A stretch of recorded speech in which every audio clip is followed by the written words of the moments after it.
নমস্কার, Assam prime network থেকে আমি ইন্দ্রাণী আপনাদের স্বাগত জানাচ্ছি। উত্তর জেলা রেগা কর্মীদের 2 মাস ধরে বেতন হচ্ছে না, অবিলম্বে বেতন প্রদান করার দাবিতে উত্তর জেলার বিভিন্ন ব্লকের রেগা কর্মীরা ডেপুটেশন প্রদান করেন।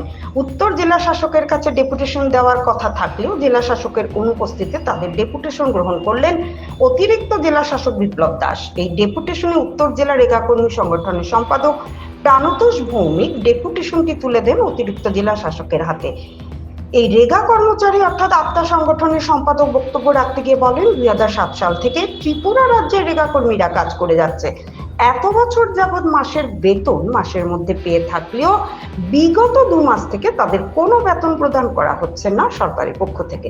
দীর্ঘদিন ধরে চাকরি করে আসলো চুক্তিবদ্ধ থেকে তাদেরকে নিয়মিত করা হচ্ছে না, বিশেষত সঠিক সময়ে বেতন না পেলে অত্যন্ত অসহায় অবস্থায় দিন কাটাতে হয় রেগা কর্মীদের।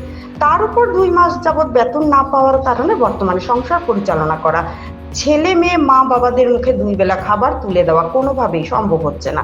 এর দাবিতে উত্তর জেলা বিভিন্ন ব্লগের ভিডিও থেকে শুরু করে জেলা শাসক পর্যন্ত তাদের দাবি পৌঁছে দিয়েছেন।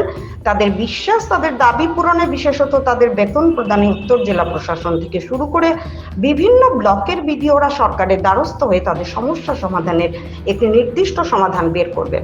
তারা আরো জানান, 2 মাস ধরে বেতন না পেয়ে রেগা কর্মীরা পরিবার নিয়ে অসহায় হয়ে পড়েছেন।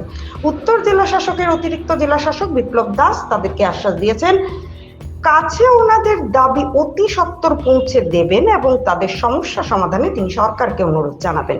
বক্তব্য রাখতে গিয়ে সম্পাদক বলেন, বর্তমানে তারা জেলা ভিত্তিক বিভিন্ন পদাধিকারের কাছে তাদের দাবিগুলি পূরণ করার জন্য অনুরোধ করছেন।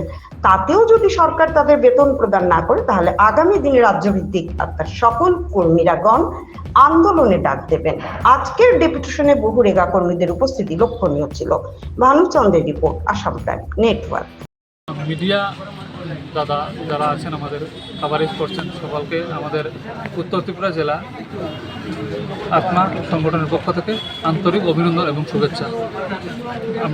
আপনারা জানেন, আমরা রেগা কর্মচারী হিসেবে দীর্ঘ 16-17 বছর ধরে এই স্কিমের আন্ডারে কর্মরত, কিন্তু তারপরেও আজ অব্দি আমাদের রেগুলারাইজেশন বা বিভিন্ন দাবি দেওয়া নিয়ে আমরা যখন সরকারের পক্ষের কাছে বা বিভিন্ন অথরিটির কাছে যাই, তখন ওনাদের একটাই বক্তব্য থাকে, আমরা দেখছি বা করছি, বা ওনারা সবাই আমাদের বা দাবি দেওয়ার মধ্যে সহমত পোষণ করে, কিন্তু তার বাস্তবায়িত রূপ আমরা এখনও দেখতে পাইনি।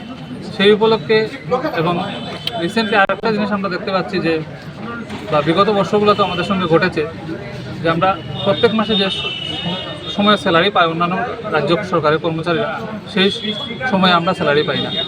আমাদের স্যালারি পেতে অনেক সময় মাসের 20 তারিখ 22 তারিখ, কোনো মাসে পাই না, হয়তো 2 মাস বা 3 মাস পরে একসঙ্গে আমরা পাই।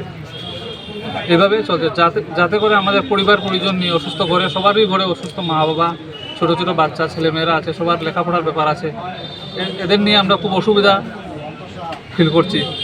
যার কারণে আজকে আমাদের মাননীয় ডিএম মহোদয়ের কাছে ডেপুটেশন দেওয়ার কথা ছিল, কিন্তু মাননীয় ডিএম মহোদয় যেহেতু আমাদের এখানে আজকে উপস্থিত নেই, সেহেতু আমরা আমাদের এডিএম স্যারের কাছে আমরা ডেপুটেশনে মিলিত হই এবং আমাদের এই দাবি দেওয়াগুলো আমরা ওনার কাছে প্রতিলিপি হিসাবে তুলে দিই। যার ফলশ্রুতিতে উনি আমাদেরকে আশ্বস্ত করেছেন, উনি ওনার তরফে যতটুকু সম্ভব উনি দেখবেন এবং বাকিটা রাজ্য সরকারের ব্যাপার, উনি রাজ্য সরকারের কাছে এটা প্রেরণ করবেন। এই কয়েকটি কথা বলে আবারও সকলকে ধন্যবাদ। প্রতিশ্রুতিমূলক কাজ না হয় তাহলে আমরা আমাদের রাজ্য কমিটির সিদ্ধান্ত অনুসারে ভবিষ্যতে আমরা অন্যান্য আন্দোলনের জন্য চিন্তা ভাবনা করব। স্থির করে রাখা হয়েছে। এখন পর্যন্ত আমাদের বেতন লাস্ট 2 মাস যাবত আমাদের বেতন আমরা পাইনি।